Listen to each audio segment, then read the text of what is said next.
직육면체 건널비 이제 연습이 됐으면 이제 정육면체 건널비로 넘어갈 거야. 같이 진도를 나가면 조금 헷갈리는 부분이 있을 수가 있어서 직육면체를 먼저 끝냈어. 자, 이번에는 정육면체인데 이 정육면체는 계산만 잘하면 돼요. 계산. 왜냐면 정육면체는 정사각형 6개로 둘러싸여 있거든. 정사각형은 한 변의 길이가 모두 같아. 그치? 가로하고 세로의 길이가 같아. 그래서 우리 다 똑같은, 모서리가 다 똑같은 길이란 말이야.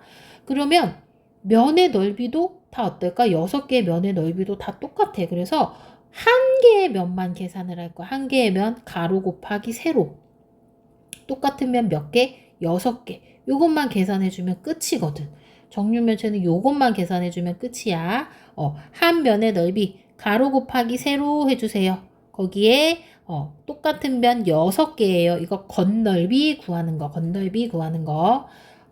그래서 이거 문제 풀어보면 되고요. 그 다음 자, 직육면체 부피 헷갈릴 수도 있나? 일단 직육면체 부피 한번 가볼게요. 직육면체 부피. 자, 부피는 뭐냐면 어떠한 물건이 공간에서 차지하고 있는 부분을 우리가 부피라고 하거든. 예전에 한번 배운 적이 있나? 그래서 요거랑 요거랑 어떤 게 부피가 더 커? 얘가 더 크다. 이렇게 우리가 얘기를 할 수가 있잖아. 그치? 자, 그런데 이 직육면체의 부피를 먼저 비교를 할 건데 세 상자의 부피를 맞대어서 비교를 한다라고 되어 있어. 맞대어서. 자, 그래서 자, 부피는 어떤 물건이 공간에서 차지하는 크기를 부피라고 하는데 부피가 크다라고 하는 것은 공간을 많이 차지하고 있다라는 뜻이라고 얘네들이 얘기를 하고 있네요. 그쵸? 자, 그래서 세 개를 맞대어서 우리가 비교를 해볼 건데 일단 가하고 나하고를 먼저 비교를 해볼 거야. 가하고 나하고를 먼저 비교해 볼 거야. 왜 그렇게만 비교할 거냐면 지금 가의 밑면에 가로 10cm, 세로 10cm. 나의 밑면도 가로 10cm, 세로 10cm. 이렇게 밑면에 똑같아. 밑면이. 가로하고 세로가 똑같아. 그런데 가는 높이가 6이고 나는 높이가 7이야. 그러면 밑면의 넓이는 똑같은데 높이 어때? 높은 게 더 크겠지. 그치? 요렇게 비교를 해줄 수가 있어요. 자, 두 번째. 이번에는 나하고 다를 비교를 할 건데 얘네들은 여기가 12, 여기 가로가 12 똑같고 세로는 조금 다르지만 높이가 똑같아. 여기 7cm, 여기 7cm. 그럼 우리가 뭘로 비교를 해줄 거냐면 세로의 길이에 대해서 우리 세로의 길이로 비교를 한번 해보면 얘는 10cm고 얘는 9cm야. 아, 그러면 누가 더 크다? 나가 더 크다. 우리 이렇게 맞대어서 비교를 할 수가 있어요. 자, 그런데 가하고 다를 비교를 해볼게. 그러면 가하고 다는 12cm만 똑같아서 맞대어서 비교를 하기가 너무 어려워. 그래서 우리가 어떻게 비교를 할 거냐면 맞대어서 비교할 수 없을 때는 이라고 돼 있지. 모양하고 크기가 같은 물건으로 채워서 비교를 할 수가 있어. 똑같은 블록이야. 똑같은 블록.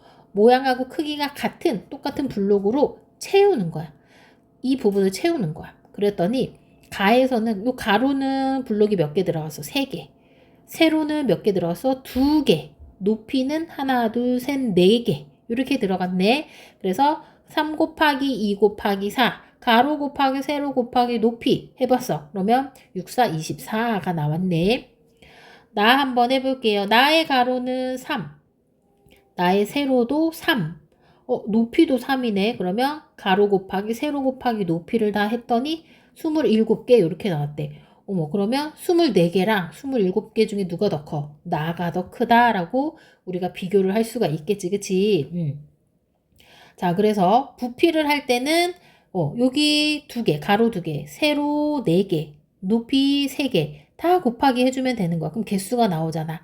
83, 24 나오고 가로 2개, 세로 3개, 높이 4개, 6, 4, 24. 얘도 24네. 그러면 같다. 이런 식으로 표시를 해주면 되는 거야. 자, 그러면 우리 이제 본격적으로 부피를 구할 건데, 먼저 부피의 단위부터 알아봐 줘야 돼요. 부피의 단위. 자, 부피의 단위는 이제 새로 배우는 거예요. 부피를 나타낼 때 한 모서리가 1cm인 정육면체로 부피의 단위를 사용할 수가 있어. 정육면체 1cm, 1cm, 1cm, 가로, 세로, 높이 1cm를 가진 부피를 단위로 사용을 하는데, 자, 우리 요거 아까 가로, 세로, 세로가 여기지. 높이 요거를 다 뭐 해줬어? 가로에 있는 블록, 세로에 있는 블록, 높이에 있는 블록을 다 곱하기를 해줬잖아. 그치? 그래서 부피를 구할 때는 가로랑 세로랑 높이를 다 곱해주면 돼요. 직육면체 가로 곱하기 세로 곱하기 높이. 한번 곱해볼게요. 1cm 곱하기 1cm 곱하기 1cm 곱하기를 했더니 1 곱하기 1 곱하기 1은 1이야. 센티미터도 3번 곱하니까 센티미터에 3이라고 써주고, 그 다음에 읽을 때는 세제곱 센티미터라고 읽어주는 거야. 자, 우리 넓이의 단위. 가로 곱하기 세로 했었잖아. 가로 곱하기 세로. 1cm, 1cm, 1cm 제곱 했었어. 이건 넓이의 단위고, 부피의 단위는 3개를 곱하니까 뭐다? 세제곱 센티미터가 된다라는 얘기예요.